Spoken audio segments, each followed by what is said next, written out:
You take the good with the bad. I didn't pay for it, so. Right. All right.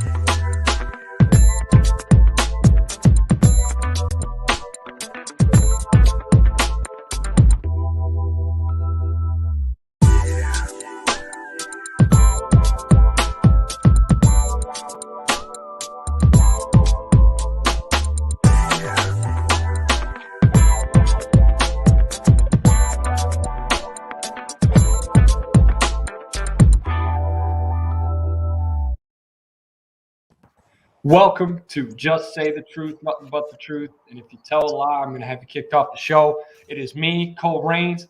Jonathan Mathis is with us with a new laptop, so he is going to be good to go today. Lots been happening in the sports world. Jonathan, first off, how are we doing? I'm good. How are you, man? It's been a while since we've done something together. I'm happy to be here with you, man, and talk some sports. But, it's nice out here. It's a little hot, humid. But hey, you know what? I'm doing the best I can with everything that's going on, So how are you? It's been good, man. I got no complaints. It's been uber hot down in Indianapolis, about 100 degrees today, 100 degrees yesterday, getting some of that humidity kicking through that late summer. But I got no complaints other than that. Sports are coming back. Football's coming back pretty here soon. NBA free agency happened. And today's show, we're going to go a little football and with some NBA free agency stuff. Starting off in the football range, we're looking at the NFC East. The NFC East is the big topic of today's show, and you can't talk about the NFC East without America's team. So we're going to start with America's team. What are your expectations for Dak Prescott and the Cowboys? You know what? I'm not like everyone else. I guess you can say I'm a bit in the minority because, look, this is a guy who's coming back from an injury. He suffered that gruesome injury last season, and we really don't know how he's going to be. So it's hard to place a lot of expectations on this guy. But you know how sports fans are. You know how the media is. We all are going to, have expectations for a guy like Dak Prescott, given the fact that he got paid a hefty penny, right? He's one of the highest paid quarterbacks in the NFL.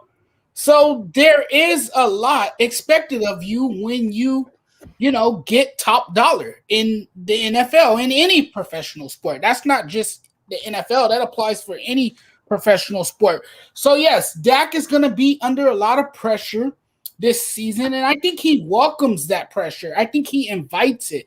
I think he's living for that moment.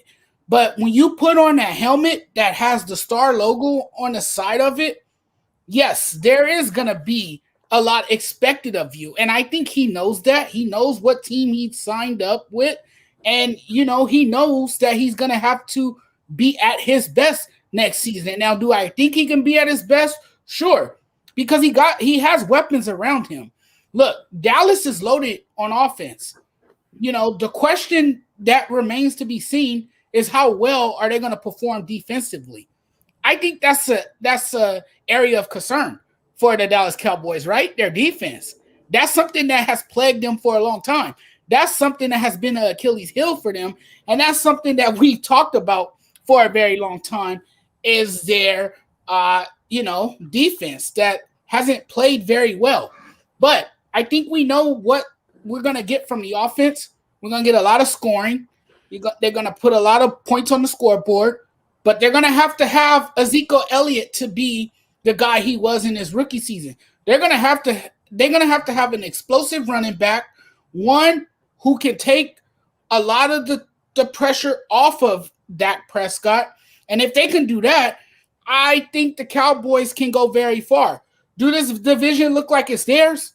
Not so fast. There's a great Washington football team that a lot of people forget about. The Eagles, the Giants, we don't know how they're going to be.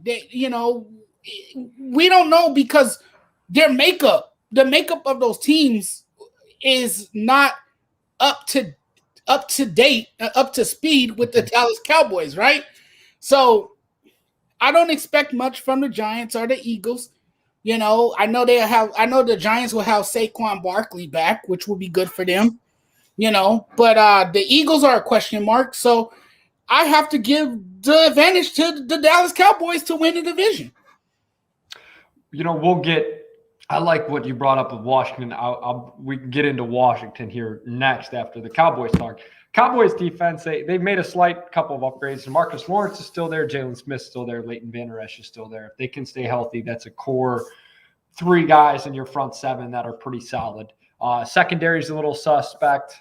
They had an opportunity to re-sign Byron that went to the Dolphins. Byron Jones went to the Dolphins.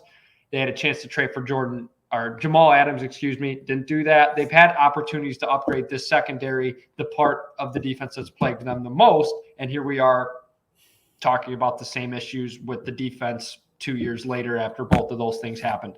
They went out and got Keanu Neal. I like that. He was okay on the Falcons. Maybe he could take a step in a bigger spotlight.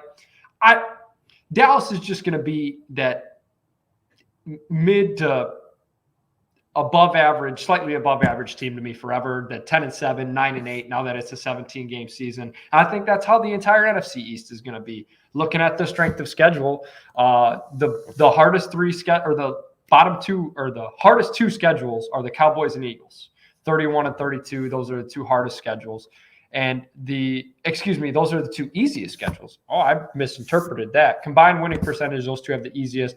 The Washington team is middle of the pack, as is the Giants as well. So you brought up Washington. We can get into Washington here.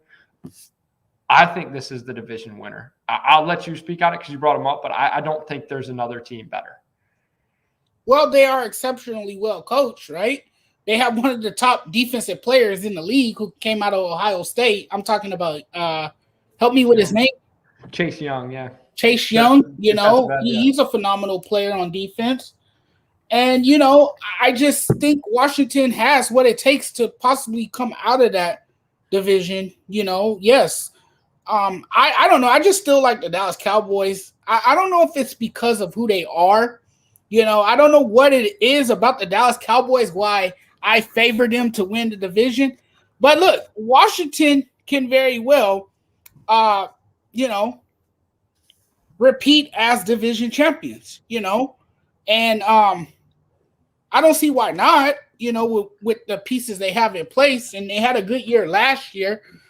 They surprised a lot of people last year, so I can see why they are the trendy pick. And again, I like their overall makeup. I like who they are. I think they have established an identity for themselves.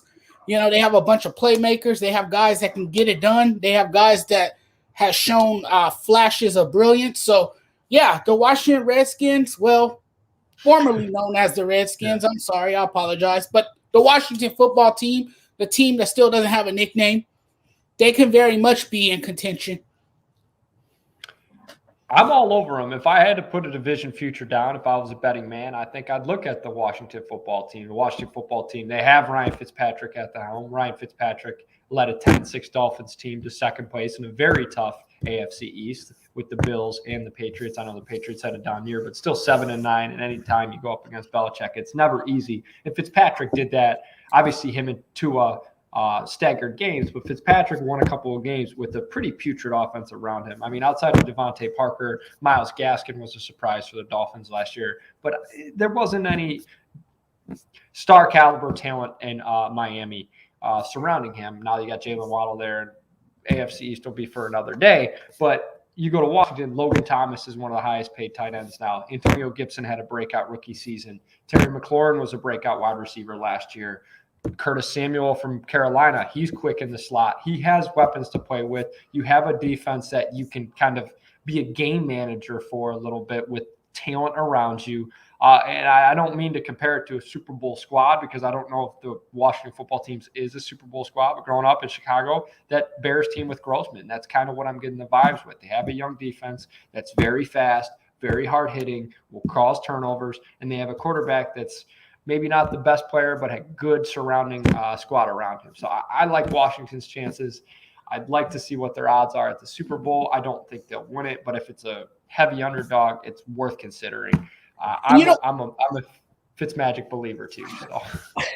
You know what? I'm a Fitzpatrick believer on some Sundays, right? Because not every Sunday this guy shows up. So you don't know when you wake up on Sunday morning, which Fitzpatrick you're going to get. Now, this is a guy who's been around a long time. He's a veteran, right?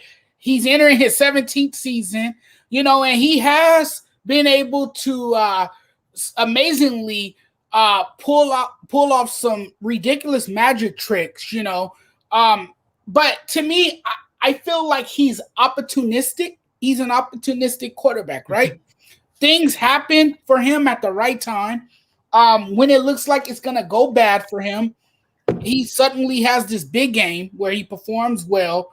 And then when you praise him for performing well, or when you give him applause for how he played, then the next week he comes out and then he puts up a dud. He has an awful performance, and it's not the Fitzpatrick you've seen in the prior week. So, I mean, this guy is he's not going to give you a full season of brilliance, because that's not Fitzpatrick's game. But he's going to do enough to give you at least a few wins in the regular season. So I just don't know how sold I am on him. I just don't know what to expect from Fitzpatrick. I really don't. The thing for me with Fitzpatrick is I think he just has a more talented squad around him, and that Dolphins team was in wild card contention already in I'd say a tougher AFC. I told you that the Washington football team and some of the NFC East teams had a easier strength of schedule. I think Fitzpatrick leads them to the NFC East championship. I don't know. He could have it's one of those things. It's like, will he just be the bad Fitzpatrick that you alluded to the entire year, or will he have those Fitzmagic games where he throws for 350 yards and 3 touchdowns against some of the better teams in the NFC? I don't know. The word's out. Like you said, it's a gamble you take on with Fitzpatrick. I'm willing to take it because that defense is legit, and I think some of the weapons on offense are going to make him look better than what it is. I don't know. Freddie, what are your thoughts on the Washington football team? What's going on, gentlemen? How are you guys doing tonight? What's going We're on? doing all right. Man, I'll tell you, I missed you guys. We had this 2-week break. A lot have happened since we've been on break. I've been so excited to be back with my guys, my dude Cole, my brother Jonathan. Man, it's been a pleasure. I missed you guys. But hey, let's get to it. We got actually, he's not a guest, he's actually joining the network. Coach Bennett, he's actually my old football coach. And just to let you guys know, I wasn't really that good at playing football. Wasn't really that good at playing football, but he was still my coach. So what's up, Coach? What's up, man? All right, so let's get into it. Did I already miss the Cowboy question? We did talk a little bit about the Cowboy expectations. Oh man, let me tune into that. Bring it back. Jonathan said they're probably a NFC East championship contender. I think they're second place to the Washington football team. Jonathan, I told you, don't come on this show talking all this crazy. See, this is what happens. It's definitely not the Giants. Oh, sorry, it's definitely not the Giants. This is what happened when I don't be on the show. Craziness happened. Are you kidding me? Did y'all watch the Hard Knocks last night? The Giants have this love affair with Daniel Jones, and I just don't. I'm not a believer. I'm sorry, I'm not a firm believer in him. Well, listen, I'm gonna tell you like this. What can we expect out of the Cowboys? I can expect that we will see a lot of flashy plays. I can expect Dak Prescott. He's going to show you why he should have got that big contract. We're going to see Ezekiel Elliott. I think he said he lost about 10 to 15 pounds this offseason. We're going to see a motivated Ezekiel Elliott that's going to come back and say, you know what, I didn't have the best of year last year. We're going to see a Amari Cooper who's going to get about 1,000 yards. We're going to see CeeDee Lamb. He's going to show us why he can really be a number one option. But can we trust that defense? I know y'all drafted a stud out there in Big D. I understand that. But can we trust that defense? When I look at the New York Giants, Jonathan, one thing I can trust about Joe Judge's Giants is that defense going to come up to play. I can expect that. One other thing I can expect is Saquon Barkley is going to be that best running back in that division. I can expect him to put up a 2,000-yard season again, about 15 touchdowns. Y'all remember when he did that? Don't look like that, Coach. You already know. And then Daniel Jones. You want to talk about Daniel Jones? Listen, man. Look at his first year. He had a decent first year. Okay, he did honestly. But And look who was with him. Saquon Barkley. You take Saquon Barkley away from him last year, and everything went a disaster. This year, he had weapons all around him. And he knows this year is a make or break year for him. He knows that he's under a lot of pressure. And Joe Judge, man, honestly, he's probably the best coach in the division. If not, he's the second under Ron Rivera. He's going to make sure that team is prepared. He's going to be coached well. Hey, he don't put up with a lot of that. He don't put up with much, man. So the Cowboys, they gonna do this. Man, Jonathan, have you learned in the last 26 years the Cowboys don't look forward to going past December? Stop that, man. Thought I taught you better than that. Yeah, history shows that they do have a terrible track record in December, but things do change over the years, and this, like I said, this team has a flashy defense, but again, the NFC East to me is just weak, and that's not me disrespecting the Washington football team or me disrespecting your Giants. I'm just calling it as it is. To me, it's just a weak division. It's hard to foresee what's going to happen in that division. Nobody really knows. But if Dak Prescott stays healthy and if Ezekiel Elliott runs, for his life like he did a few seasons ago, the Cowboys are winning that division. All right, we'll see. They'll get in the playoffs, but they're one and done. I'll tell you that. I'll tell you that much. I'll be quite honest with you and tell you they'll get to the playoffs thanks to that division, thanks to being in the NFC East. But that's as far as they'll go. Well, I think they're going to get third in the division. Thank you, Coach. And here's really the reason. First off, I don't know. Dak hurt his shoulder. He got an MRI today. I have to watch to see him really going in the scrimmage and see him really throw. Because right now, it's a shoulder. We all know how shoulders are. If he's hurt, next thing, the O-line. Man, O-line is old now. They passed their prime. They're injury prone. And if you look at it, you take the Redskins. Redskins offensively is not going to be – they're going to be sound, but the defense is going to keep them in games because that D-line is vicious. That D-line is vicious. And I think Ron Rivera is the best coach. I think he's the best coach. He knows what he's got, and he's not going to be flashy. This is what we're going to do. You stop it. Giants, man, Jones got a lot of toys. Saquon, if he comes back and he'll be average. That's 1,000 yards. He's gonna give you 1,000. He'll give you 15 touchdowns. So I think I'm still riding with the Redskins just because you know what they got. Fitzpatrick, hey, he's gonna have his moments. He's gonna be Fitzmagic, and then he's gonna be like, oh gosh. But Cowboys, like you said, man, Cowboys is just flashy. They hype right now every year. True Cowboy fans, they hype at 2 parts of the year. After the Super Bowl's over with, we're going to the Super Bowl next year. And at the very beginning of the season, that's when you're hyped up. And then it's the same results. Defense, they don't have to be phenomenal because you're not really going against anybody in your division that's phenomenal offensively. But if Dak is hurt, wrap it up, man. Ain't nothing you can do. I'm with Coach. I think the Washington football team. I don't see a world where they don't win this division. I don't.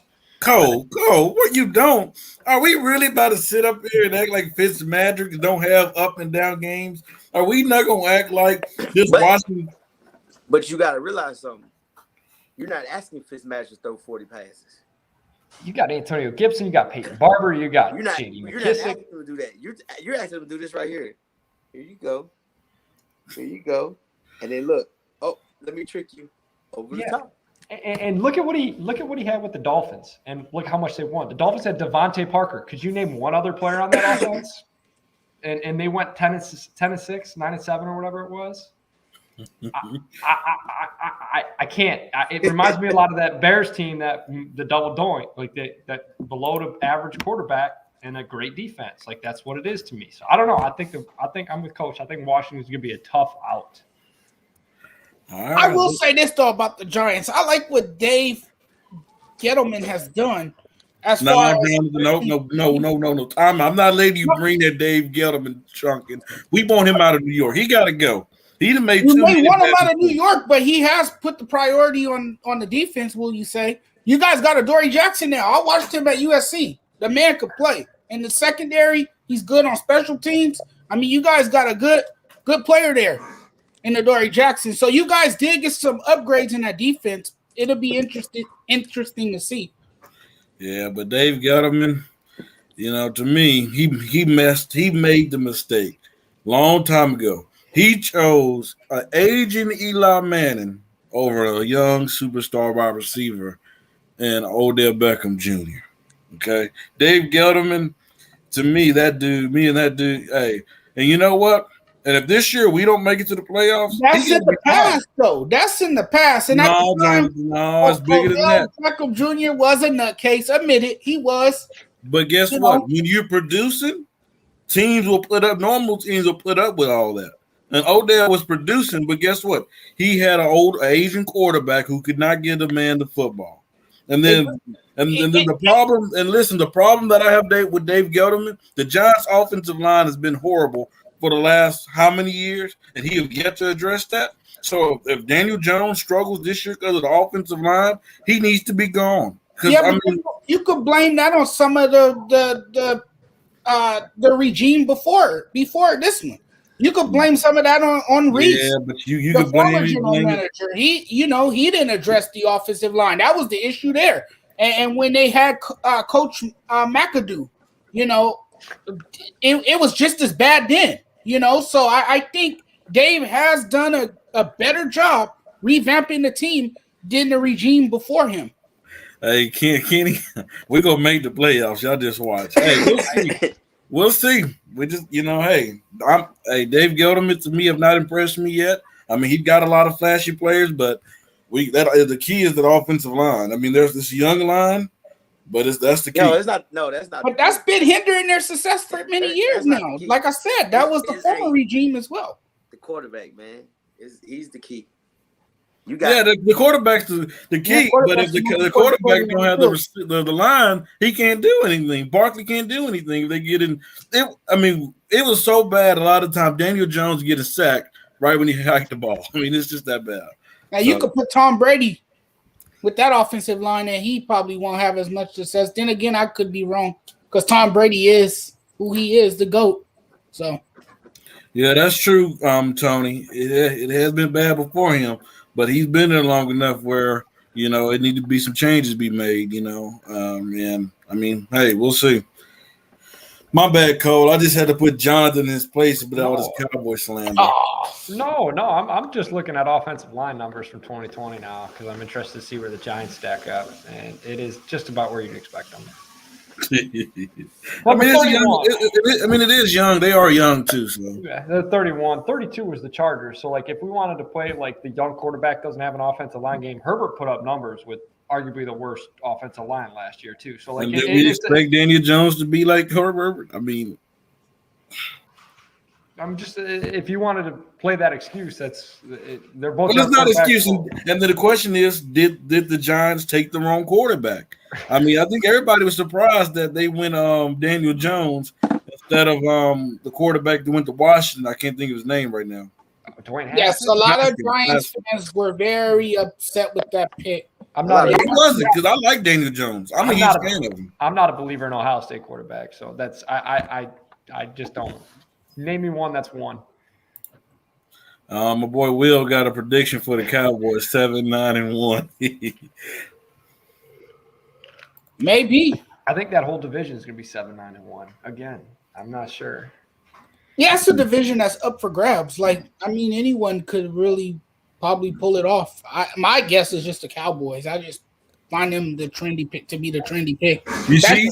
Okay, there you go. The trendy pick. See, you sounded just like Jerry Jones. Because what do he say every year? Oh, we going to the Super Bowl. Just like Cowboy fans, Jonathan. See, that's your problem. I mean, I don't have that much faith in them to put them in the Super Bowl like Jerry Jones. But of course, a guy like Jerry Jones is going to say that. Why? Because he's the owner of the team and the general manager. No, it's because he's delusional. He's delusional. The general manager. He doesn't want to give up power, so the team is going to be where they are for many years to come until he decides to give up power.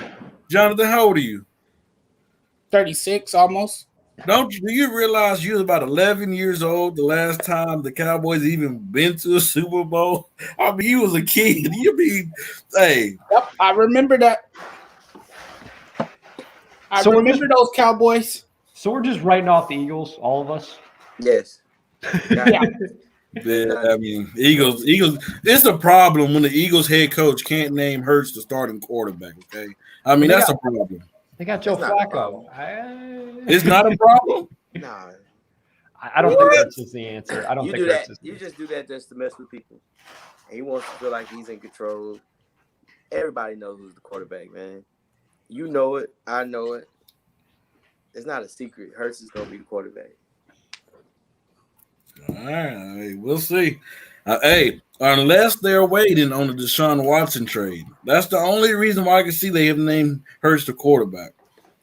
If they get Deshaun Watson, does that even like bump them up to being a division winner? Like I'm still like scratching my head because I don't know what they'd have to give up. And that defense has been suspect for a while now too, so I don't know. They got a good line, all right, front seven, but that secondary is awful. They traded for Darius Slay, and that's a Lions fandom. I'm a big Lions fan, so when they traded him, I was like, you can have him. I wasn't a fan of his, so. So, final predictions here. We'll go 1 through 4. What do you got in the NFC East? Freddie, you go first. The New York Giants, number 1. The Washington football team, number 2. And by default, I got to put Jerry Jones Cowboys at number 3. And then the Eagles at number 4. Coach. Redskins, number 1. Giants, number 2. Cowboys 3, and the Eagles. Jonathan. Cowboys 1, Washington 2, Giants 3rd. Yes, I said it. Giants 3rd. The Eagles. The Eagles are not flying very far. I'm sorry, Eagles fans. I'm with Coach. I got the same 4: Washington, New York, Cowboys, Giants. All right.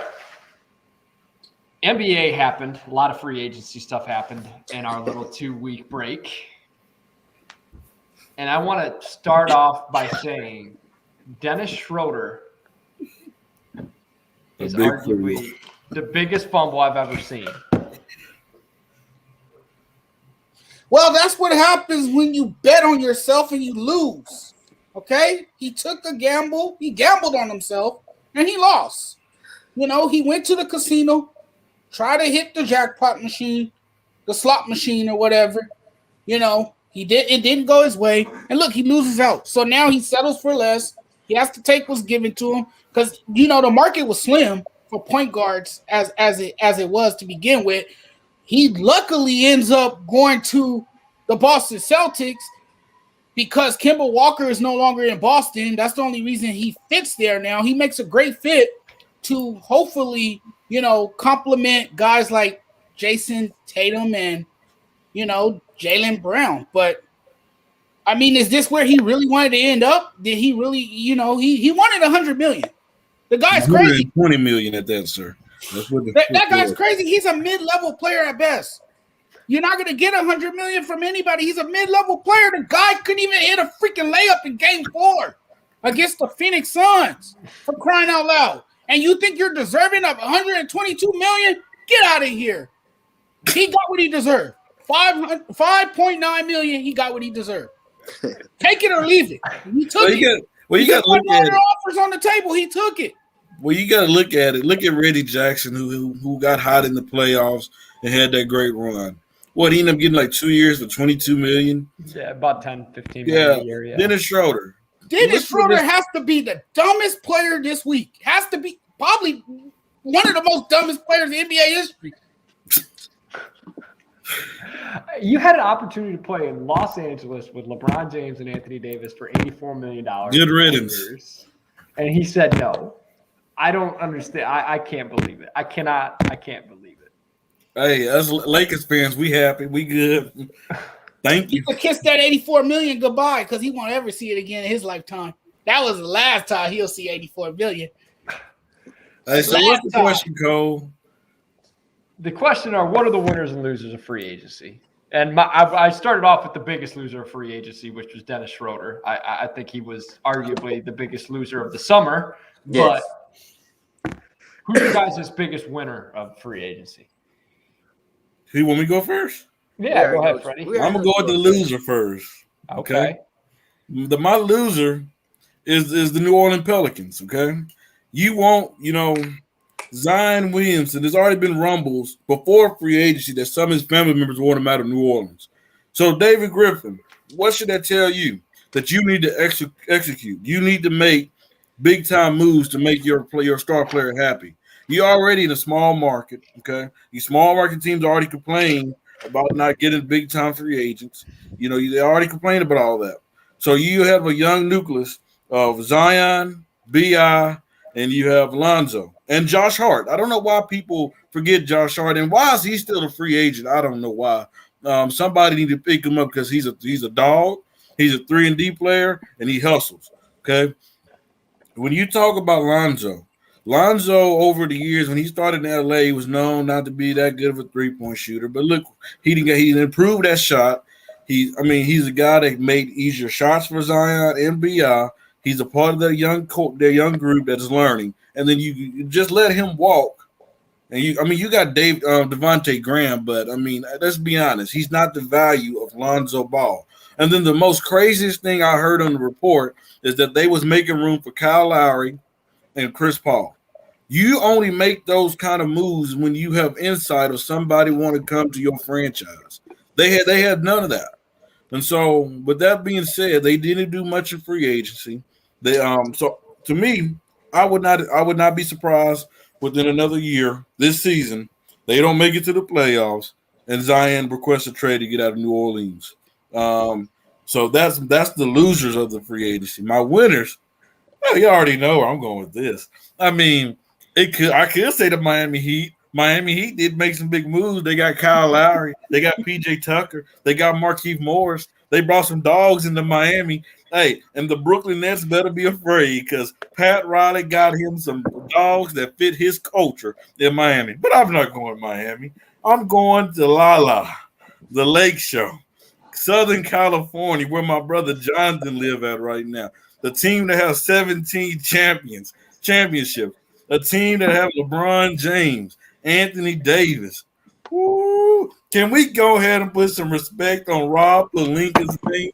When we won the championship, I thought he should have been the executive of the year then. But they disrespected him. They didn't give it to him. And they're probably going to disrespect him again and give it to Pat Riley because he's more of a brand name. Okay? But look what this man did. Let's just think about this. He took some functional pieces and KCP, Montrezl Harrell, and Kyle Kuzma. Functional. They're not good. They're good, decent pieces, but they're not a triple-double machine. And freaking Russell Westbrook, who can give you 23, 10, and 10 a night, who don't give up on plays. When you talk about the Mamba mentality, he brings in that mindset. Then he's going to make Anthony Davis better, by the way. LeBron don't have to worry as much about carrying the load because he have a point guard who's never quit. And then they had the narrative last year. Oh, the Lakers have no shooting. Well, that's not going to be the case this year. They brought all 40% three-point shooters as of last year in, except for Trevor Ariza. And you know what? You can talk about our age. Just like LeBron say, keep that narrative when it all begins. I just get the You think Russell Westbrook is the guy that wins in the playoffs?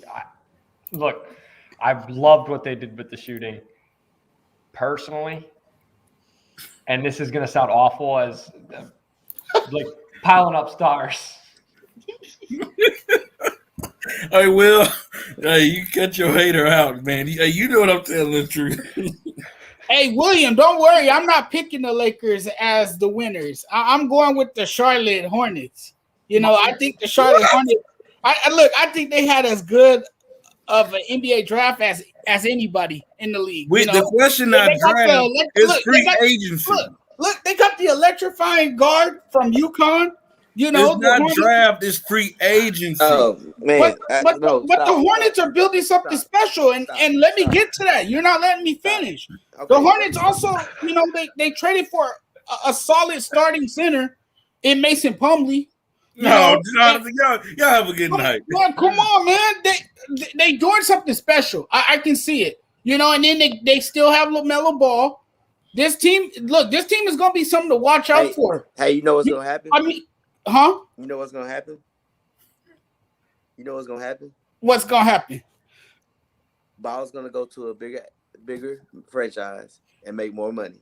I mean, you people kill me. Y'all talk about, oh, they're going to grow something. They're going to grow something. They're going to grow this. Who does that? The Bucks. No one grows it anymore.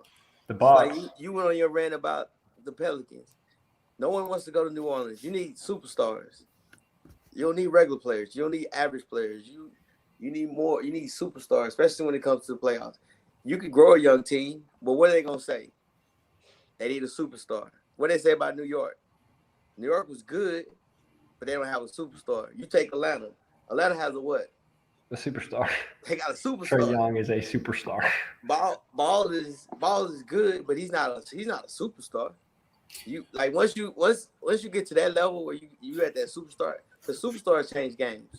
It's just, to me, Charlotte is building a strong core. It just seems I know they're a small market team though. And I agree with you. But what's gonna happen in 4 years? LaMelo goes to wherever. That's true. You could have said the Bulls. You could have said the Heat. I was going to say the Hornets. I was going to say the Bulls. I like the Bulls free agency. I mean that's the thing about it. You gotta look at that. Like the growing, that's cute. You know what? After 3 or 4 years, hey, they're gonna grow, and then guess what? When these contracts start coming up, they can't pay everybody. Jordan's cheap, dog. Yeah. Jordan ain't gonna spend no money. He gives money to guys like Michael Kidd-Gilchrist. He doesn't pay guards. Kemba Walker wasn't paid. Guys like that. He don't pay guards for whatever reason. So I don't.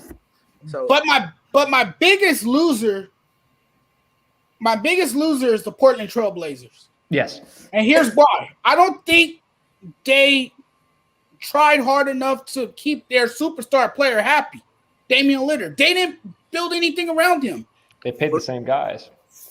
They didn't do anything. They gave Norman Powell $90 million. Like, what is that? I don't know. The only thing they did was re-sign Norman Powell. That's all they did. They didn't do anything else. That was a big deal, though, John, because they would have lost Powell. Oh, Damian Lillard was finally going to come out and say, I want out. You still got to surround Damian Lillard with more talent, man. He's pulling too much of that load over there. And if you want to keep your franchise star happy, you have to do a little bit more than that. And I felt they didn't. So, but who? CJ McCollum ain't it. But who? CJ McCollum definitely ain't it. Who do you gonna bring in? Kristaps Porzingis. I mean, but who you bringing in? Ben Simmons, maybe. Maybe he can spread the floor with his ability to pass. He's a great playmaker. Man, listen here. See, this is what people got to realize about Portland. See, Jonathan, you can't expect everybody to be like the Lakers. The Lakers, the franchise, they're not afraid to spend money to bring talent down there. That's the one thing they're not afraid of. They've done it many times. See, Portland, they had so much cap space they could do. And that's another city that people do not want to. Well, if I'm a free agent and there's already talk of Dame wanting out, why would I even waste my money to go to Portland? I mean, I'm not going to Portland just to be stuck up there with CJ McCollum. I mean, no knock against him. He's a good player, but he ain't Dame. So, I mean, yes, they're losers because they didn't do anything. I mean, I saw one trade with CJ for some first-round picks or something that they turned down, and I'm like, man, y'all are crazy. Y'all think this dude is Dame? Like I think the team offered him like at least 2 or 3 first-round draft picks. and a player. And I thought Portland could flip that to somebody and get somebody that's better than CJ. But I mean, Dame's probably gone. I can see him going to Yeah, Philadelphia. I could see him I leaving. was seeing the Knicks at first, but when I'm getting Kemba Walker, that kind of changed my narrative. So I think the Philadelphia will be a team to keep your eyes out on him. I mean, I respect his loyalty and everything, but you know, I think if he wants to win, he's gonna have to go elsewhere. That's the only way he's gonna win a championship. I mean, you can only stay loyal to a franchise for so long, and then you just have to say enough's enough. And I gotta try to get a championship somewhere where I know there's a chance for me to win. Yeah, agreed. A sneaky winner of the free agency. They didn't do a ton, but the Nets got Blake Griffin back on a veteran minimum, and Bruce Brown. No, Blake Griffin played big minutes in the playoffs. Like that's one of those things. Like you lose him, you lost Jeff Green. You have that center forward rotation that you don't have if he leaves. So. You know what I would do, Cole? Honestly, I'm not hating on him or anything. If I was the Brooklyn Nets, I would trade Kyrie Irving for I would too. For Ben Simmons. And Kyrie's one of the best. Hey, you talking about a dude that has the best handles in the game that Kyrie's going to put on the show? That's Kyrie Irving. But I would turn him into a whole bunch of quality players around Harden, around KD. If I was the Brooklyn Nets, if that's what I would do, because I believe James Harden and Kevin Durant can win you a championship with quality players around him. I call Philly like right now, and I'd just be like, "Here's Kyrie. Give me Simmons and Tybalt and like a first, and then you have a guy that is versatile defensively, takes a load off Durant defensively. Tybalt takes a load off Harden defensively, and then you got a first round pick that you're recouping because you traded all of them to get Harden. So I don't think they do it. And then the Sixers will get a guy that's compared to Iverson often. True. I don't think it would happen, but I think that's who I would call. That's who I don't see it happening though. No. Cole, who's your losers? My loser? I'm a Bucks fan. I don't think they lost. I think losing Tucker kind of hurt, but he didn't give me a ton. My loser is the San Antonio Spurs. San Antonio Spurs is kind of an underrated loser. They gave Doug McDermott a ton of money. They gave Zach Collins a ton of money, two guys that are just they have a young core that's developing, and they keep throwing money at these old guys that kind of don't do much. Hornets losing Malik Monk, I didn't like very much. I loved it. Well, yeah, obviously you loved it, but we both did. But losing Malik Monk, I wasn't a huge fan of that one. And Portland's an obvious loser to me too. So I don't know. There's a lot of. All right, Coach, you're winning or loser. Losers, Bucks. Yeah. I gotta see. PJ didn't give you nothing offensively, but he did give you some defensively. He's gonna be the guy that's gonna guard. He's gonna be physical. He's gonna be aggressive. Now, who's gonna take that spot? You didn't feel it. Winners, Miami. One thing about it that I like about Miami, they're gonna be very physical. Because you get PJ. Then you got Morris. Victor, he just got to stay healthy. If he's healthy, because I look at it as this. If you look at their offense, you put 5 guys out there, guess what? All 5 can score. All 5 can score. Last year when they was playing, they didn't have all 5 that could score. It was 2 or 3 guys. They was iffy. Now it kind of opens the space for the floor for them. And they're going to play defense. Because they got at least 3 or 4 guys that's going to play defense. So that's going to be beneficial. I mean, Nets, they just need a whole training staff because Kyrie injury prone. Something's going to happen. He's either mentally, he's not going to be there, or physically, he ain't going to be there. It happens almost every year with him. But those are my 2 biggest. I mean, of course, you can always say Lakers, man. As long as you got, it don't matter who you got. If you got LeBron James, you got a chance. Yeah. I don't care. And let's not forget, hey, people need to realize about this Kyle Lowry pickup, what it's doing for Jimmy Butler. Jimmy Butler now can focus on scoring and playing defense. He don't have to worry about being in that position of getting other guys involved. And sometimes that take him away from his scoring responsibilities. Now with Kyle Lowry, all he has to focus on getting buckets and playing defense. So Yep, that was a good pickup. I agree. Absolutely. I mean, anytime you got multiple teams wanting to throw big money at you and you win that deal, it's a great pickup. But I'm not sure if that's enough to beat the Bucks or the Nets, though. Oh, why not? Because let's think about it. Let's truly think about it. I don't look at this year. This year's a wash. No matter how people say whatever, to me, it's a wash. Don't worry. The Bucks won. Good job. But now, again, they got firepower. Yeah. They got firepower because Jimmy going to tell, Greek, come on in here. But he don't have to guard him. Tuck, go get him. Oh, you tired, Tuck? Here you go, Morris. Go get him. Now let me get you in this fourth. See, I think Tucker's a little bit overrated defensively. A little bit. It's not that he's overrated. He's very physical, which very.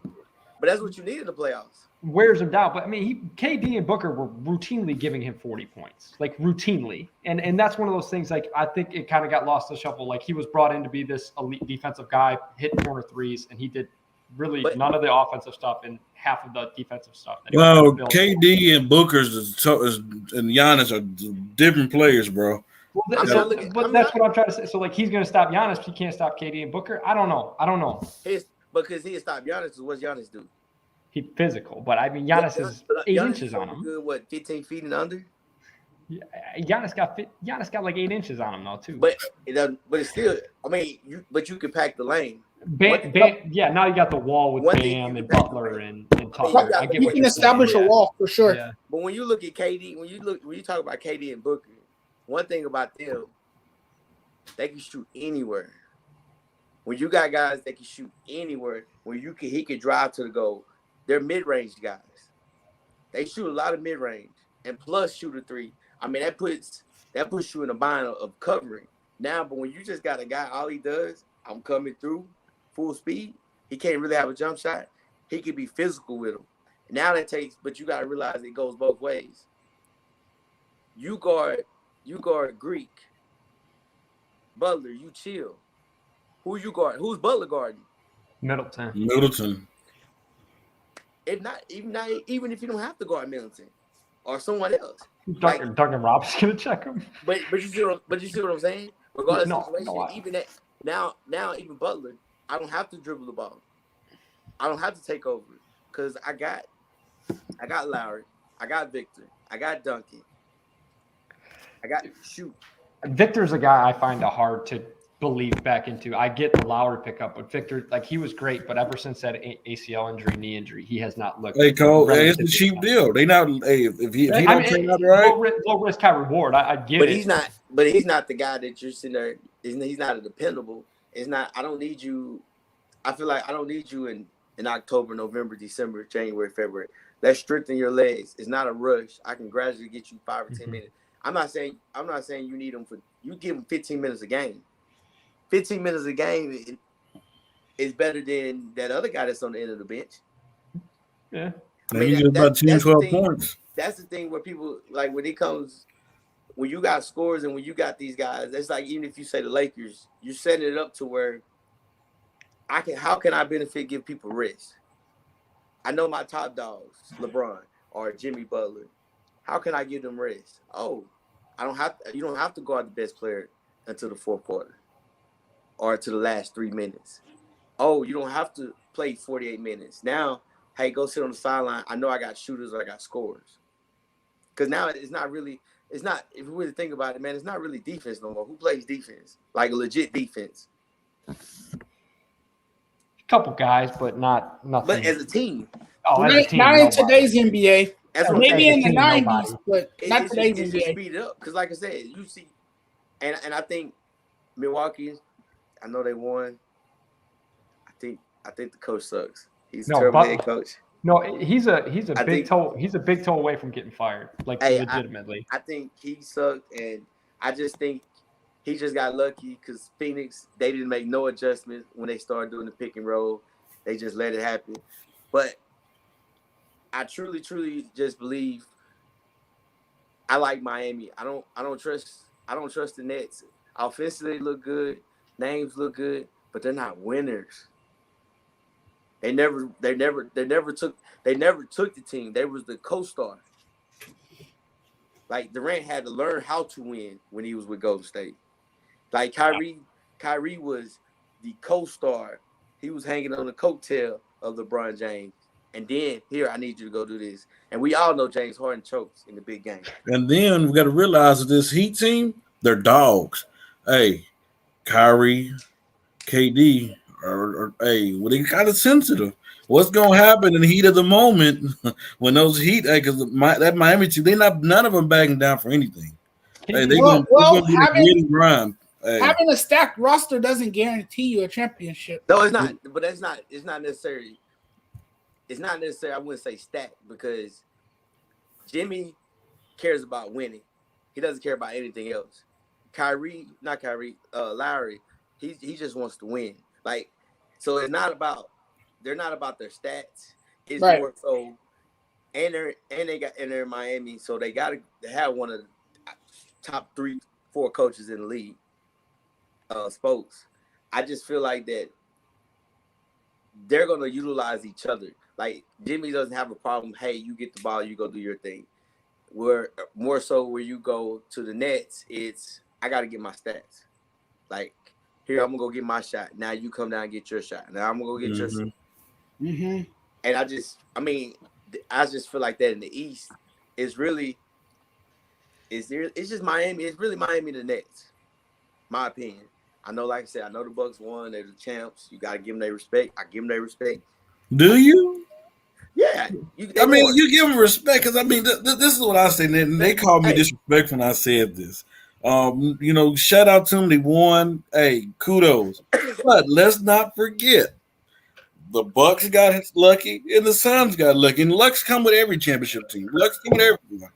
Because let's be honest, if that Nets team was fully healthy, the Bucks going to be there. If the Lakers team was healthy, the Phoenix going to be there. Yes, Jonathan, not necessarily. Not with the way Giannis was playing. He put up some historic numbers. Hey, in that playoff. Kevin Durant was a big. His feet was too big. I don't think anybody on the Nets could. No, Jonathan. No. Hey, look, nobody could stop him. He was just an unstoppable force. Freddie, we can always say if we can all go back. Man, if I would have played that number, I would have won the lotto. Or man, if I would have bought that, did this, and that. No one cares. You gotta give them their respect. Milwaukee, they won it. Hey, hands up. Look, y'all did y'all thing. I just don't see them repeating. Losing Tucker, regardless, because Tucker brought a toughness. Because one thing about it, Tucker helped Greek not have to guard the best player. Mm-hmm. So now he can rest on defense a little bit more. Or he can go make them blocks because he's not guarding the best player, so he can go help side. Now he has to go back to what he was. I got to go guard this guy. Now that's going to wear him down. Middleton, he's great. He's improved in his shot. Holiday was suspect majority of the time. But after that, what's going to happen? Because everybody's going to be healthy. Miami be a lot more healthy. They got rest.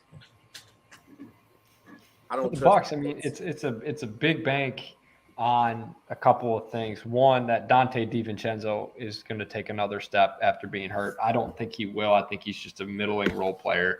I think they traded for Grayson Allen, which great. I don't know what that does for the team. They re-signed George Hill, which they upgraded their bench a little bit, but they didn't get a star. They didn't get a guy that could create his own shot, play with Giannis. Like I would have loved to see him move from McCollum from the Bucks. I don't know what they would have had to give up, but he could create his own shot off Giannis, and I think that would have made some sense. But I don't know. We'll see. We'll see how they stack up. I got a question. Where did the Sixers with Dame stack up? If they end up making a move for Dame, do they stack up with that Nets Heat tier that we're talking about? Of course, because now you gotta legit shooter, but to get Dame, you gotta give up Simmons. You give it up. No, I don't care about him. You give it up. You give it up everybody else. Like you give it up. Like Simmons gonna be in that package, but it's not gonna be a swap Dame Simmons. Like, Maxey. Yeah, so you now you're back to like well, basically you're kind of where you're at with Philly. I'm saying with Portland, except you're just in the East. So instead of being 7-8, you're gonna be 5th, 6th, or 4th. Like you be right in the middle. It's like, and I think he'll fit good in there because the guard play is suspect in the East. Because it's not really many guards. It's more small forwards, more so anything. So he's a point guard. It's not. I can't think. I'm guessing. It's not really strong point guards that's gonna legitimately just guard him. Plus, you got that post player you give to be if healthy.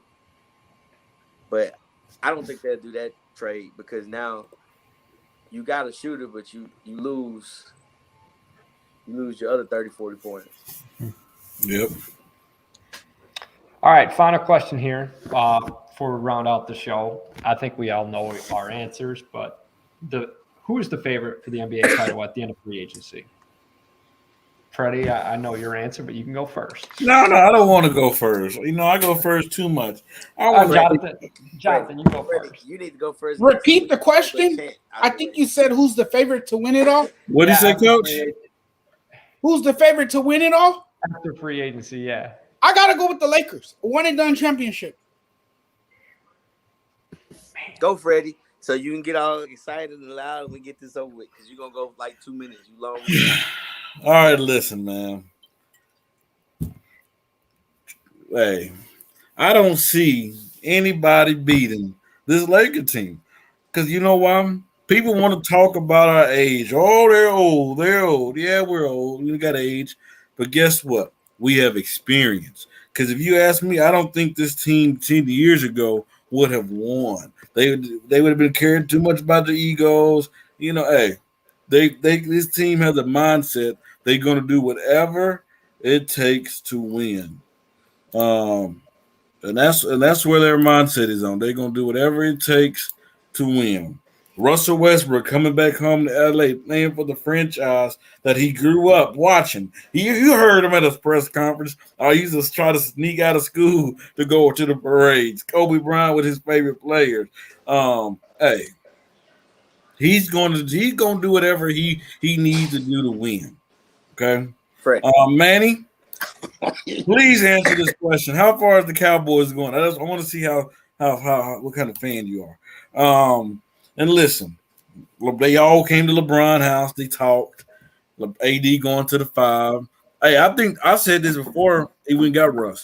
I said the best thing for LeBron is them to get him a true point guard and put him at the 4 where he can be at the post more now and where somebody else can bring the ball up court for him where he can get a little bit of rest during the game and where he can set up the offense in the post because nobody wants to see Bron in the post. Nobody. I mean, let's just be honest. Him and AD in the post is crazy. Then you have it is crazy. Don't smack your lips. You know it's crazy. Then you have Russ setting up the offense, getting the shooters open. Woo! Hey, Showtime 2.0. It might not be just as good as Showtime, but let's put some respect on Irvin Magic Johnson. But the thing is this though, Freddie. Can Russell Westbrook subjugate his ego? Can he? Of course. Can he sacrifice much? Of course. You know other what? Players can touch the ball as well because we got a lot of dominant. We've done it before. Ball dominant players now. He's done it, but he did it in Houston. People in the national media. He did it in Houston. Yes, he did it in Houston. Don't let Houston fool you, because bro, you don't forget it. Only reason why Houston didn't go far is because don't forget Westbrook was on a bad hamstring in the playoffs. People tend to forget that. They don't bring that narrative up. That's not people say, oh, he played with Kevin Durant, Paul George, Bradley Beal, and James Harden. Why can't he get this thing done? Okay, let's look at OKC. People want to put the blame on Russ and OKC, but guess what? Let's not forget in 2016, Kevin Durant did not show up in the playoffs as well, and in the final, and the Western Conference Finals going against Golden State. He didn't show up. He had just as bad as the blame as Westbrook. They both fell. Okay, Houston, look. Man, hey, they both work. Harden and about the second half of the season, Harden and Westbrook tend to start working better together. They started. Westbrook played off a ball, and they went to the playoffs. And he had a bad hamstring. Washington, did we expect much out of Washington? But guess what? He led the team to the playoffs. So let's not knock Westbrook off. And people want to say, but all these players. But guess what? We all question. We know about every one of the players I mentioned. We question their leadership. Do we question that about a LeBron James? No, we do not. Guess what, LeBron? I'm not knocking off Russell Westbrook. I think he's a great player. He's definitely a triple-double machine. The guy is an incredible player, fills up the stat sheet and everything. I'm just wondering if he can be that unselfish player. I mean, it's tough when you play with LeBron James, when you play with Anthony Davis, and now Carmelo Anthony. It's not all tough. these guys He doesn't. together on one team. He doesn't. You know, and that's just the question I have. But I think with Russell Westbrook's age and given the fact that he's hungry for a championship, I think he's willing to do anything now to win that championship. So I think it'll be a lot different. And I think this team will gel together and will play very well together. And maybe they will bring another championship back to LA. I mean, me and Freddie talked about this earlier today.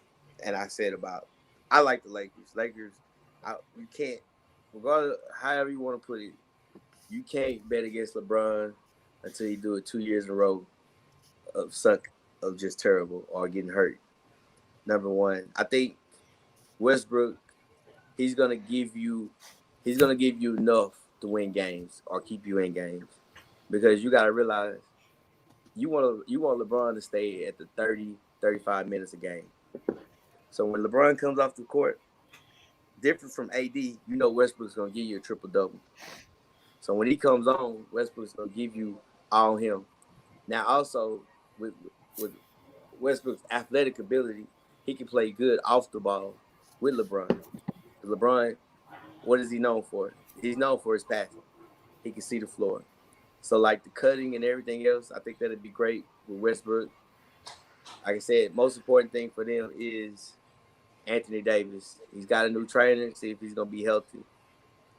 But I think it's gonna be them. And like I said earlier, I like Miami. I love Miami because we said it from the beginning. They dogs. At the end of the day, Butler's trying to win, man. He don't care about all that other crap. He don't care about no stats, none of this. He's trying to win. You got Bam. Bam feel good. He done got a gold medal. So he feel like he can compete against the world. Larry's fresh because he didn't do nothing the whole year in Toronto. So he's fresh and relaxing, chilling on. He's in Ocean Drive right now, chilling, sipping pina coladas, and getting ready. I mean, I like them. Those are my two picks for next year. I mean, as of right now, unless something tragically happens. So, Coach, do you think it's going to be a rematch of the 2020 NBA Finals, Lakers and the Heat? Yes. Because two things in playoffs. It's coaching and it's superstars. Mm-hmm. You got to have one of the two. And like you said, you take the NBA Finals this year, coaching was a wash, both teams. Now it's superstar. Mm-hmm. Greek was the superstar. I mean, you got Phoenix, they're up and coming, they're still young and dumb. Now once you get it, you get LeBron. I mean, he went 9 times, 8 times to the championship. He lost. He was down 1-3. So he's experienced, he's more experienced. So when he speaks and when he talks, they're gonna listen. And but when he gets off the court, you're gonna say, Westbrook, here's the keys. Go do you. Go be you. Now, in that fourth quarter, when LeBron gets back in, hey, calm down. Here we go. This is what we're gonna do. Now, let's run something. Let's do something. But Westbrook knows if LeBron gets a rebound, let me go. Guess what? He's gonna give it to him. Let him go. I mean, that's the thing that you got to realize what he's bringing to the table. So, but like I said, I think it's gonna be a repeat. Miami Lakers. I don't like the Nets. They look good offensively. They look good on paper. They look good on paper, yeah. I don't trust them as winners.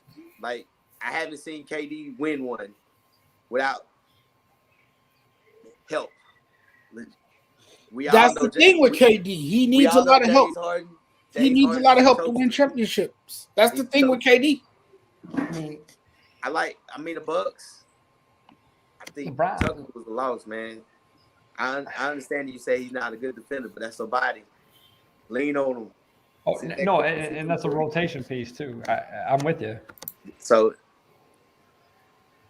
I think there's one team that I think maybe could, if they're a trade away. I think Lakers are far and away the favorite. I think the Nets and Heat are right on their tails, probably 2 and 3.